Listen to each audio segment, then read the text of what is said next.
오늘 말씀은 오직 성령의 능력으로 부흥하는 교회라고 하는 제목으로 함께 나누려고 합니다.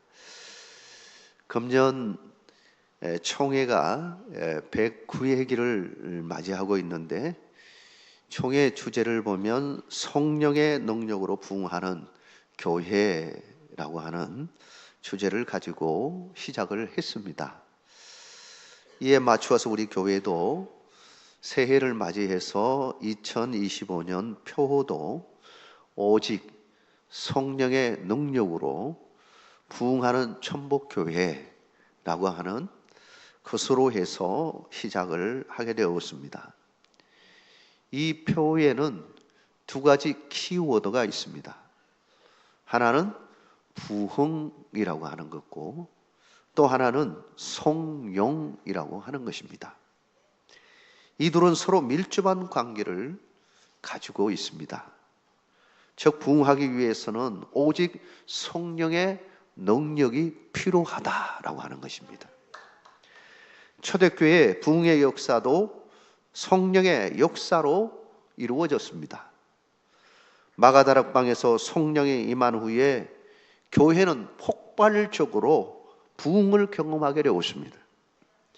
사도행전 1장 8절에서 주님이 명하신 대로 오직 성령이 너에게 임하시면 너희가 권능을 받고 예루살렘과 온 유대와 사마리아와 땅끝까지 이르러 내 증인이 되리라 하시니라. 예루살렘으로부터 쭉 이어져지는 그 부흥의 물결이 시작이 되어진 것입니다. 한국교회 부흥의 역사도 성령의 역사로 시작이 되어졌습니다. 1907년 평양 대부흥운동, 한국교회의 중요한 사건이었습니다. 길순주 목사님의 회개의 기도와 그리고 그 설교는 한국교회의 부흥의 초석을 다지게 되었습니다. 한국교회는 지난 선교 역사 140년 동안 어떤 세계 어느 나라도 경험해보지 못한 놀라운 성장과 부흥을 경험하게 되었습니다.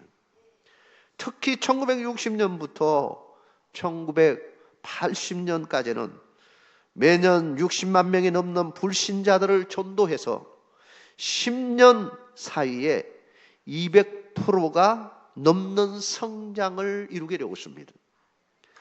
그러나 부흥은 단순히 숫자의 증가만은 아니었습니다. 영적 각성과 변화, 이것이 함께 동반하게 되었습니다. 이 기간 동안에 우리 나라도 잘 사는 나라가 되었습니다. 그러나 안타깝게도 지금 한국교회는 1990년부터 성장이 둔화되더니 2000년대 이후에 특별히 코로나 이후 줄어든 수가 아직도 온전히 회복하지 못하는 상황을 맞이하고 있습니다. 이런 시점에서 한국교회는 다시 한번 성령으로 부흥하기를 꿈꾸며 나아가고 있습니다. 오늘 말씀같이 오직 성령이 우리 가운데 임하게 되어주면 부흥할 수 없다는 그 모든 것 뛰어넘어서 부흥을 경험하는 놀라운 역사가 일어날 줄 믿습니다. 오직 성령의 능력이 아니면 부흥할 수가 없는 것입니다. 성경의 역사가 이를 보여주고 교회의 역사가 이를 보여주는 것입니다. 우리는 다시 한번 성령의 능력을 갈망해야 합니다. 우리의 힘으로 할 수 없고 오직 하나님의 도우심과 능력으로 감당할 수 있기에 우리는 전적으로 하나님, 성령님을 갈망하며 의지해야 하는 것입니다. 금년 안에 성령의 능력으로 부흥을 맛보는 우리 모두가 되기를 주의 이름으로 축원합니다. 우리는 왜 성령의 능력을 갈망하고 의지해야 합니까? 먼저는 성령의 능력으로 부흥이 시작되었다라고 하는 겁니다. 성령의 임재로부터 부흥이 시작이 되어진 것입니다. 우리나라 개역 개정판 성경에는 부흥이라고 하는 단어가 하박국 3장 2절 딱 한 번 나옵니다. 여기서 말하는 이 부흥이라고 하는, 하야라고 하는 단어를 보니까 살다, 생명을 주다, 회복하다, 그런 의미를 가지고 있습니다. 그리고 부흥의 의미를 가지고 있는 헬라어에 보면 아나조피레오라고 하는 이 단어가 있는데, 이것은 불타오르다, 재점화되어지다, 그런 의미가 있습니다. NIV 성경에 보면 이 부흥이라는 단어가 리바이블이라고 되어 있습니다. 다시 살아나다, 회복하다, 그런 의미를 가지고 있습니다. 그리고 보면 이 부흥이라고 하는 것은 신앙 공동체에 있어서 굉장히 중요한 것입니다. 침체에 있던 것이 이제 영적으로 성장하고 성숙하면서 활기를 되찾는, 이것이 부흥인 겁니다. 사랑하는 성도 여러분, 우리가 다시 한번 부흥을 꿈꿔야 하는 것입니다. 우리 교회가 부흥되는 역사가 일어나기를 주의 이름으로 축원합니다. 여러분의 삶의 부흥의 역사가 일어나기를 주의 이름으로 축원합니다. 이러한 부흥의 의미를 이미지로 잘 설명한 것이 에스겔 37장의 말씀입니다. 하나님의 에스겔 선지자를 뼈가 가득한 골짜기로 데리고 갑니다. 그리고는 이렇게 선포하라고 말합니다. 너희 마른 뼈들아, 생기를 너희에게 들어가게 하리니 너희가 살아나니라. 그랬더니요, 와, 정말로 놀라운 일이 일어났습니다. 여기저기 했던 뼈들이 하나씩 맞추어지기 시작합니다. 그러니 힘줄이 딱 생기더니 살이 붙기 시작합니다. 피부가 생겼습니다. 외형적으로 다 갖추게 되었습니다. 그 다음에 생기가 들어갑니다. 생기가 들어가더니 다시 사는 역사가 일어나며 큰 군대를 이루었다, 이 환상을 보게 되어진 것입니다. 여기서 뼈들은 도저히 일어날 수 없는 이스라엘 백성들을 말하는 것입니다. 도저히 일어날 수 없는 백성, 우리도 마찬가지로 도저히 일어날 수 없는 그런 상황 속에 놓여 있는 그 상황을 한번 그려보십시오. 그런데 생기가 들어가니까, 하나님의 영이 그게 들어가니까, 성령이 들어가니까, 이 생기라고 하는 것은 하나님의 영을 말하는 것입니다. 성령을 말하는 것입니다. 성령이 그게 들어가니까 사는 역사가 일어난 것입니다. 도저히 살아날 수 없을 정도로 뼈만 왕성해 남아있던 그것들이 조합돼가지고 뼈들이 접합하고 골격이 만들어지고 힘줄이 생기고, 그리고 살이 붙고 피부가 형성되었다 할지라도 그 속에 영이 들어가지 않으면 살 수 없는 것입니다. 하나님의 영이 들어가야 되는 것입니다. 생명 되시는 하나님의 영이 들어가자 다시 사는 역사가 일어나게 되어진 것입니다. 우리가 어떻게 살 수 있겠습니까? 다시 일어날 수가 있겠습니까? 하나님의 영이 우리 가운데 들어와 임재하시면 다시 일어날 수 있는 것입니다. 다시 살아날 수가 있습니다. 사랑하는 성도 여러분, 하나님의 영이 항상 여러분 가운데 임재하는 은총을 누리시기를 주의 이름으로 축원합니다. 하나님의 영만이 우리를 살릴 수가 있습니다.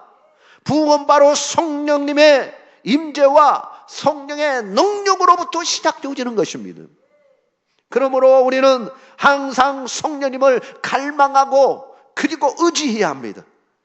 하나님의 거룩하신 성령이 우리 가운데 임재하고 거할 수 있도록 항상 우리 자신이 거룩하고 청결한 경건된 삶을 살아야 하는 것입니다. 금년 한 해 늘 주의 성령이 여러분의 심령 가운데 함께 하시기를 주의 이름으로 축원합니다. 우리는 왜 성령의 능력을 갈망하고 의지해야 합니까? 두 번째는 바로 성령의 능력으로 우리는 질적인 부흥의 역사를 경험하기 때문입니다. 우리의 심령 가운데 성령이 임하면 우리 속에 놀라운 영적인 변화가 일어납니다. 우리의 영 자체가 바꿔집니다. 이런 예수님께서 요한복음 3장 거듭남에 대한 이야기를 하면서 이 말씀을 하셨습니다. 영적으로 죽어 있는 자가 예수님을 만나게 되어주면 거듭남의 체험을 하게 되어주는데, 그 거듭남은 새로 태어난다는 거 아닙니까? 영적으로 다시 태어난다. 죽은 자가 살아나는 역사가 일어난 것입니다. 예수님을 만나지 않은 사람은 멀쩡하게 육신을 가진 자이지만 사실은 영적으로 보면 죽은 자입니다. 그러나 예수님을 영접하고 받아들이면 하나님의 영이 그 속에 임하게 되어주면 사는 역사가 일어나는 것입니다. 영생하시는 예수님의 영이 우리 마음 가운데 함께하게 되어지는 것입니다. 그렇다면 우리가 영적으로 거듭남을 체험하지 못한다면 우리는 어떤 삶을 살아갈 수 있는 걸까요? 왜 우리가 그토록 영적인 것을 갈망해야 되고 하나님의 영을 갈망하고 그걸 의지해야 되는 것입니까? 거듭남을 체험하지 못한다면 우리는 여전히 세상의 유혹에 빠져 구습을 쫓는 애상아래에 붙잡혀 산다는 것입니다. 그러므로 거듭남의 체험이 없는 사람은 영적 변화도 기대할 수가 없는 것입니다. 그러나 우리가 예수 그리스도를 믿는 순간 우리는 새로운 피조물, 즉 새로운 영적인 사람이 되었음을 믿으시기 바랍니다. 이때부터는 영적인 것과 영적인 것에 관심을 가지게 되어지고 영적인 눈이 열리게 되어지고 성경이 읽혀지게 되어지고 예배가 온전히 들어지게 되어지고 봉사도 감사함으로 기쁨으로 감당할 수 있게 되어지는 것입니다. 그래서 바울은 여전히 세상 욕심에 사로잡혀 있는 에베소 교인들을 향하여 뭐라고 말하고 있습니까? 에베소서 4장 22절 24절에 이렇게 말합니다. 너희는 유혹의 욕심을 따라 썩어져가는 구습을 따르는 옛사람을 벗어버리고 오직 너희의 심령이 새롭게 되어 하나님을 따라 의와 진리의 거룩함으로 지으심을 받은 새 사람을 입으라 라고 말하고 있는 것입니다. 성령을 통한 거듭남의 경험이 없다면 우리는 여전히 애습관 그대로 살 수밖에 없다는 것입니다. 거듭남의 회심의 역사가 일어나야만 우리는 새로운 삶으로 나아갈 수 있는 것입니다. 예수님께서도 거듭남이 없다면 하나님 나라를 볼 수도 없고 그게 들어갈 수도 없다고 말합니다. 요한복음 3장 3절에 이렇게 말합니다. 예수께서 대답하여 이르시되 진실로 진실로 너게 이르노니 사람이 거듭나지 아니하면 하나님 나라를 볼 수 없느니라. 우리가 하나님의 나라를 보려면 예수 그리스도를 나의 구주 나의 하나님으로 영접함으로 거듭남을 체험해야 한다는 것입니다. 요한복음 3장 5절에는 예수께서 대답하시되 진실로 진실로 네게 이르노니 사람이 물과 성령으로 나지 아니하면 하나님 나라에 들어갈 수 없느니라. 누가 하나님 나라에 들어갈 수 있습니까? 거듭남을 체험한 사람이 하나님 나라에 들어갈 수 있습니다. 그러므로 하나님의 백성이 되기 위해서는 반드시 성령의 역사를 통한 거듭남, 다시 말하면 회심과 회개의 경험이 있어야 된다라고 하는 것입니다. 우리의 양심으로는 참다운 회개와 회심을 경험할 수 없기 때문입니다. 온전하신 성령의 강건적인 은혜야말로 우리를 온전히 변화시킬 수가 있는 것입니다. 사랑하는 성도 여러분, 온전하신 하나님의 그 영이 여러분의 심령을 주장하여서 그러므로 하나님의 백성으로서 온전히 세워지는 놀라운 축복이 있기를 주의 이름으로 축원합니다. 사도 바울은 본래 사울이라고 하는 이름을 가지고 있었습니다. 원래 사울이었습니다. 사울이라고 하는 이 뜻은 간청된 자, 요청받은 자, 그런 뜻을 가지고 있습니다. 다르게 생각하면 누군가가 뽑았다는 이야기죠. 이건 대단한 것 아닙니까? 누군가가 뽑았다라는 것. 그러니 아이덴티티가 얼마나 강하겠습니까? 자존감이 얼마나 높겠습니까? 상당한 특권의식을 그는 가지고 있었습니다. 실제로 그는 우리 지금 한국 사회를 본다면 거의 1%에 들어가는 엘리트 코스를 정말 밟은 사람이 누구냐? 이 사울, 바울이라고 말할 수 있습니다. 그 정도로 가문이랄지 그리고 학문이랄지 공부에 대한 모든 것이 그런 코스로 이어졌습니다. 그러니 얼마나 대단한 생각을 가졌겠습니까? 거기다가 열정도 대단했습니다. 정말 교만하려면 얼마든지 교만할 수 있는 그런 자입니다. 실제로 그는 상당한 교만함을 가지고 있던 자였습니다. 내가 아니면 안 된다는 그런 마음으로 대제사장에 찾아가 가지고 뭐라고 이야기하냐면, 내가 예수 믿는 사람 잡아오겠습니다. 저를 보내주십시오. 저 한 장 써주십시오. 하고는 찾아가 가지고 당당하게 말한 사람이 바로 사울이었습니다. 근데 이 사울이 놀랍게도 완전히 삶을 바꾸는 역사가 일어나게 되어진 것입니다. 그의 이름을 보면 잘 압니다. 그 이름이 뭘로 바꾸었냐? 사울은 큰 자라고 말할 수 있습니다. 뽑힌 자니 뭐 얼마나 큰 자라고 생각했겠습니까? 그런데 바울, 작은 자가 된 겁니다. 그러니 바울이라는 말을 굉장히 좋아하는 자가 되었습니다. 작은 자. 왜 작은 자가 되었습니까? 하나님 보시기에 정말 작은 자이고, 내가 가지고 있는 것, 내가 성취한 이 모든 것이 작은 것이다, 아무것도 아니다, 이 생각을 한 겁니다. 그가 언제 이러한 삶의 변화가 일어난 겁니까? 바로 예수 그리스도를 믿는 성도들을 잡기 위해서 다메섹으로 갈 때 그 길가에서 부활하신 예수님의 그 음성을 듣게 되어줍니다. 그야말로 천둥이 치는 것처럼 팍 하고 소리치는 음성, 하나님의 음성, 주님의 음성이 들려오는데, 그는 그 자리에서 꼬꾸라지게 되었습니다. 그는 철저하게 회개하고 회심하게 되었습니다. 갑자기 눈이 걸어지더니 볼 수가 없게 되었습니다. 암흑천지가 되었습니다.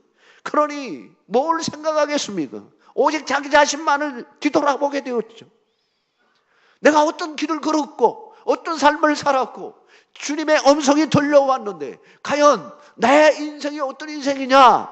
철저하게 성찰하는 귀한 은혜의 시간이 온 것입니다. 그는 철저하게 하나님 앞에서 회개했고 회심하게 되었습니다. 그리고 평생 주님만을 위하여 살기로 결단하게 되어집니다. 세상적으로 성공하려고 노력했던 그 모든 것이 헛된 영광임을 깨닫게 되어진 것입니다.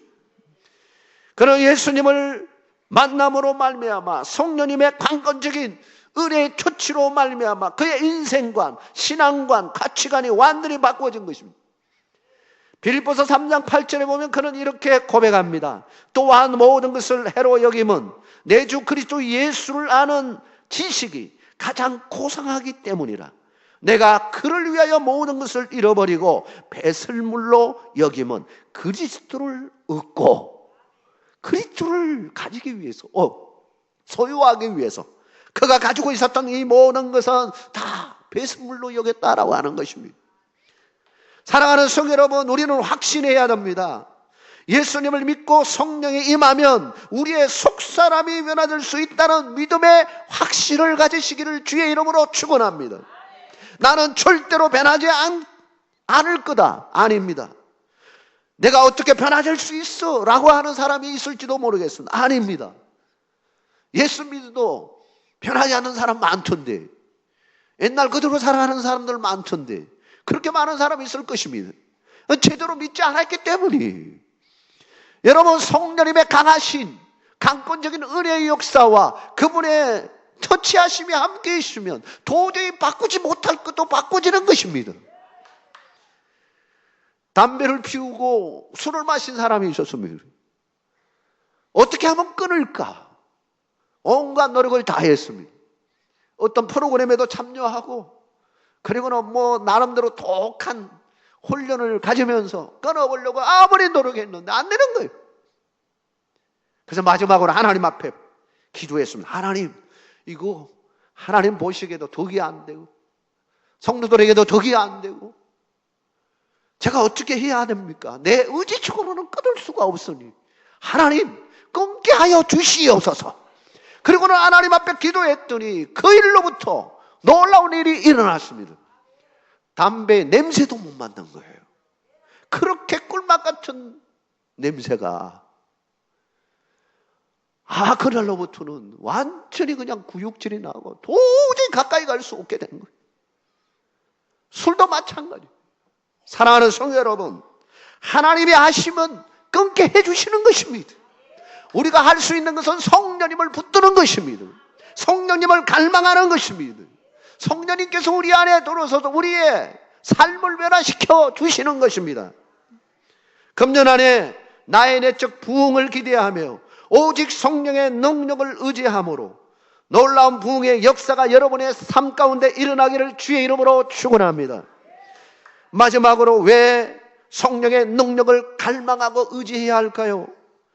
성령의 능력으로 양적 부흥을 경험하기 때문입니다. 초대교회의 부흥은 성령의 임재와 그의 능력으로 이루어졌습니다.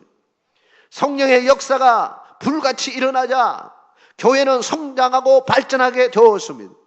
오늘 본문의 사도행전 9장 31절에 보면 이렇게 말합니다. 그리하여 온 유대와 갈릴리와 사마리아 교회가 편안하여 든든히 서하고 주를 경외함과 성령의 위로로 진행하여 수가 더 많아지니라.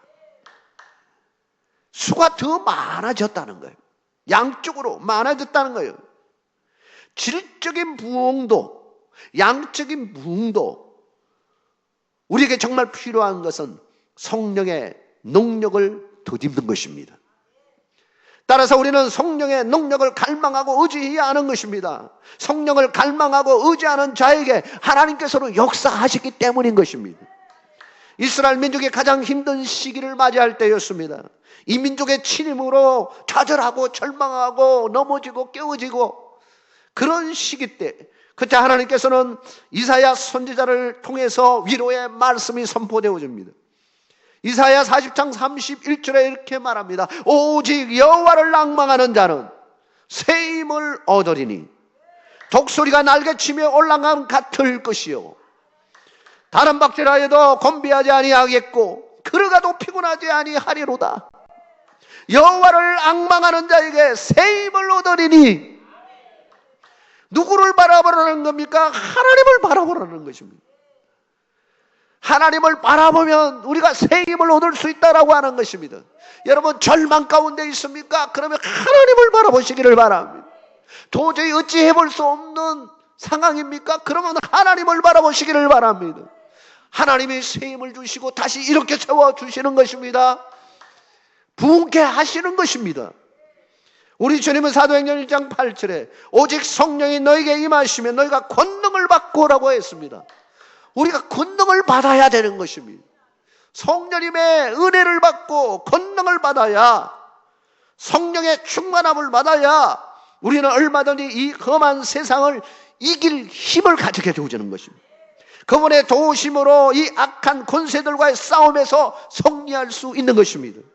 질적으로 양적으로 부흥하는 삶을 경험할 수가 있는 것입니다. 부흥은 성령의 능력으로부터 시작되었습니다. 성령의 능력이 함께 하시면 나라를 변화시키고 교회를 변화시키고 사회를 변화시키고 민족과 국가를 가정을 변화시켜 주실 줄 믿습니다. 금년 안에 성령의 능력으로 부흥하는 은총을 누리시기를 주의 이름으로 축원합니다. 하나님 아버지 감사합니다. 성령님 의지합니다. 성령님 찾아오셔서 우리의 심령 가운데 임하소서.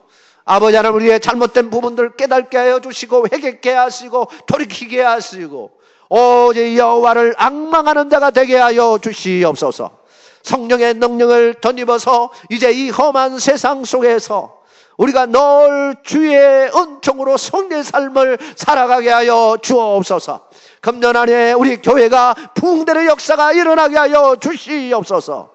질적으로 양적으로 부흥되어지고 우리의 가정과 그리고 우리의 일터에도 하나님의 은혜의 역사가 임하게 하여 주옵소서. 예수 그리스도 이름으로 기도하옵나이다. 아멘.